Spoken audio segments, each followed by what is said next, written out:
একটা সময় পেয়েছি আপনাদেরকে কিছু বিষয় তুলে ধরার জন্য। আমরা কন্টিনিউ দেখতেছি যে পার্টস অফ স্পিচের বিষয়ে। আমরা জানি যে পার্টস অফ স্পিচ কাকে বলে। আমরা দেখেছি এর আগে যে পার্টস অফ স্পিচ বলতে যে বাক্যে ব্যবহৃত প্রত্যেকটি ভিন্ন ভিন্ন শব্দকে পার্টস অফ স্পিচ বলে। এই পার্টস অফ স্পিচ কয় প্রকার ও কি কি, এর আগে আমি বলেছি যে পার্টস অফ স্পিচ 8 প্রকার এবং কি কি সেগুলো বলছে যে noun, pronoun, adjective, verb, adverb, preposition, conjunction ও ইন্টারজেকশন। এই 8 প্রকার পার্টস অফ স্পিচ আমরা কেন শিখতেছি? এই জন্য আমরা শিখতেছি যখন আমরা কোনো সেন্টেন্স লিখব অবশ্যই আমাদের যে শব্দগুলো এখানে ব্যবহার করতে হবে সব শব্দ, বেশিরভাগ শব্দ কিন্তু পার্টস অফ স্পিচ থেকে আমরা ব্যবহার করতেছি। এবং যখন আমরা কোনো বই পড়বো বা কোনো নিউজ পেপার পড়বো ইংলিশে, প্রত্যেকটি শব্দ তাহলে আমরা বুঝতে পারবো যে এই শব্দ কি এবং কোথায় থেকে এটা আসছে এবং এই শব্দের নাম কি। সেই জন্য আমরা গতবারে দেখেছিলাম যে আমরা দেখেছি নাউন এবং এবার আমরা দেখতেছি যে প্রোনাউন। তো প্রোনাউন এখানে আমরা দেখা যাচ্ছে যে প্রোনাউন লেখা আছে।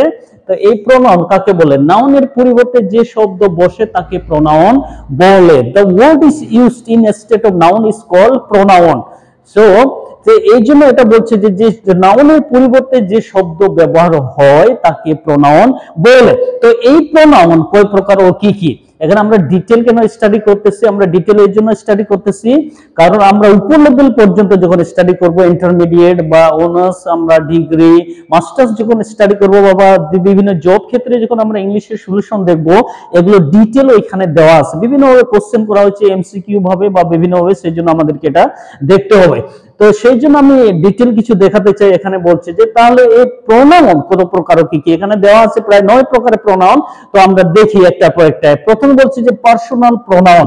পার্সোনাল প্রোনাউন বলছে যে কোনো ব্যক্তির পরিবর্তে যে প্রোনাউন ব্যবহার হয় সেই ব্যক্তির, সেটা হলো তার পার্সোনাল প্রোনাউন। সেটা বলছে যখন পার্সোনাল প্রোনাউনের কথা বলা হচ্ছে সেখানে আমরা পার্সন অনুযায়ী আমরা দেখতে পারি, যদি এখানে আমি দেখাইনি। সেটা বলছে যেমন first person, second person, third person wise সেটাকে আমাদেরকে দেখার প্রয়োজন রয়েছে। যেমন first person, second person, third person এবং সিঙ্গুলার এবং প্লুরাল অনুযায়ী আমাদেরকে দেখা দরকার। If I get time later on I will teach you about the person and singular and plural number. So এখানে আমরা দেখি যে তাহলে পার্সোনাল প্রোনাউনে আমরা দেখতে পাচ্ছি যে I, we, you, he, she, they, এগুলো হলো পার্সোনাল প্রোনাউন। কোন ব্যক্তির পরিবর্তে এগুলো ব্যবহার করা যেতে পারে সাবজেক্টের জায়গায়। এটা হলো বিষয় নাম্বার 2। আমরা দেখতে পাচ্ছি যে পরে হলো ডিমনস্ট্রেটিভ প্রোনাউন। তো ডিমনস্ট্রেটিভ প্রোনাউন কাকে বলে? নির্দিষ্ট ভাবে যে প্রোনাউন দ্বারা কোনো কিছু নির্দেশ করে তাকে ডিমনস্ট্রেটিভ প্রোনাউন বলে। নির্দিষ্ট ভাবে যখন কোনো কিছু নির্দেশ করবে, পয়েন্টিং করবে, সেটাকে ডিমনস্ট্রেটিভ প্রোনাউন বলে। তাহলে এই ডিমনস্ট্রেটিভ প্রোনাউন গুলো কি কি হতে পারে? যেমন দিস, দ্যাট, দোস। যেমন কিভাবে আমরা করি দিস ইজ, দ্যাট ইজ, দোস আর। এইরকম আমরা যখন ফিঙ্গার করব, পয়েন্টিং করব, সেটাকে বলছে ডিমনস্ট্রেটিভ প্রোনাউন দিয়ে একমাত্র আমরা সেটাকে দেখাতে পারি। তো পরেরটা আমরা যদি দেখি, পরেরটা বলছে যে রিলেটিভ প্রোনাউন। রিলেটিভ প্রোনাউন কাকে বলে? দুটি সেন্টেন্সকে যখন সম্পর্ক স্থাপন করতে সাহায্য করবে, যে প্রোনাউন দুটি সেন্টেন্সকে সম্পর্ক স্থাপন করতে সাহায্য করবে তাকে রিলেটিভ প্রোনাউন বলে। তাহলে রিলেটিভ প্রোনাউন গুলো কি কি? যেমন হু, হুইচ, দ্যাট, হোয়াট কে রিলেটিভ প্রোনাউন বলে। এটা দুটি সেন্টেন্সের মাঝে বসে দুটি সেন্টেন্সকে সম্পর্ক স্থাপন করতে সাহায্য করবে এবং নাউনের পরিবর্তে এটা ব্যবহৃত হবে। Even I cannot give you right now any example because I want to go very fast and I want to give you a brief explanation about it. That's why just recognize the words for each name of pronoun. That's what. So let's go forward.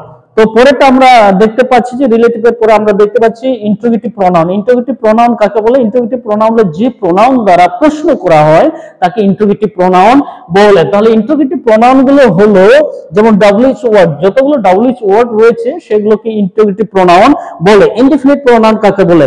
অনির্দিষ্টভাবে যে pronoun দ্বারা কোন নাউনকে নির্দেশ করে তাকে indefinite pronoun বলে। যেমন nobody, anybody, anyone, someone, somebody, someone, somebody, none, এগুলোকে indefinite pronoun বলে। এগুলো দিয়ে কাউকে নির্দিষ্টভাবে নির্দেশ করে না, সেটা হলো বিষয়। এবং এখানে আমরা দেখছি যে রিফ্লেক্সিভ প্রোনাউন কাকে বলে? রিফ্লেক্সিভ প্রোনাউন বলে সাবজেক্টের উপরে যে প্রোনাউন জোর দেয় তাকে রিফ্লেক্সিভ প্রোনাউন বলে। রিফ্লেক্সিভ প্রোনাউন যেমন মাই সেলফ, এটা হলো reflexive pronoun. My self, our self, এগুলোকে যত সেলফ যুক্ত আছে সেগুলোকে রিফ্লেক্সিভ প্রোনাউন বলছে। সেটাকে রিফ্লেক্সিভ প্রোনাউন বলছে। এবার পজেসিভ প্রোনাউন কাকে বলে? পজেসিভ যে প্রোনাউন দ্বারা মালিকত্ব প্রকাশ করে তাকে পজেসিভ প্রোনাউন বলে। যেমন মাই, এটাকে মালিকত্ব দেখাচ্ছে, যেহেতু আওয়ার সেটাকে মালিকত্ব দেখাচ্ছে। এটা আবার ডবল পজেসিভও রয়েছে, যেমন মাই থেকে মাইন হয়ে যায়, আওয়ার থেকে ওস হয়ে যায়, ইয়োর থেকে ইয়োস হয়ে যায়, সেগুলোকে বলছে যে পজেসিভ প্রোনাউন। রেসিপ্রোকাল প্রোনাউন কাকে বলে? পরস্পর সম্পর্ক, যে প্রোনাউন দ্বারা পরস্পর সম্পর্ক প্রকাশ করে তাকে রেসিপ্রোকাল প্রোনাউন বলে। যেমন ওয়ান আনাদার সেটাকে রেসিপ্রোকাল প্রোনাউন বলে। আবার ইচ আদার এটাকেও রেসিপ্রোকাল প্রোনাউন বলে। এগুলো হলো রেসিপ্রোকাল প্রোনাউন। তো এই প্রোনাউন গুলো আমাদের জানতে হবে। শেষেরটা বলছে ডিস্ট্রিবিউটিভ প্রোনাউন, যে প্রোনাউন পৃথক ভাবে কোন নাউনকে নির্দেশ করে তাকে ডিস্ট্রিবিউটিভ প্রোনাউন বলে। যেমন ডিস্ট্রিবিউটিভ প্রোনাউন আমরা দেখি ইচ, এটাকে ডিস্ট্রিবিউটিভ প্রোনাউন বলে। আবার এভরি, এটাকেও ডিস্ট্রিবিউটিভ প্রোনাউন বলা যায়।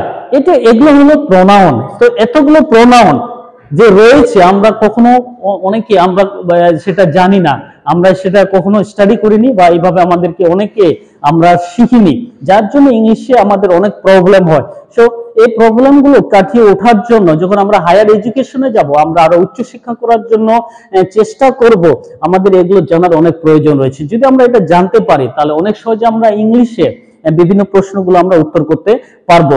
Therefore I want you to learn this one. If you learn this one, it will be helpful for your higher education. If you go for your higher education, it must have to be studied in our higher education.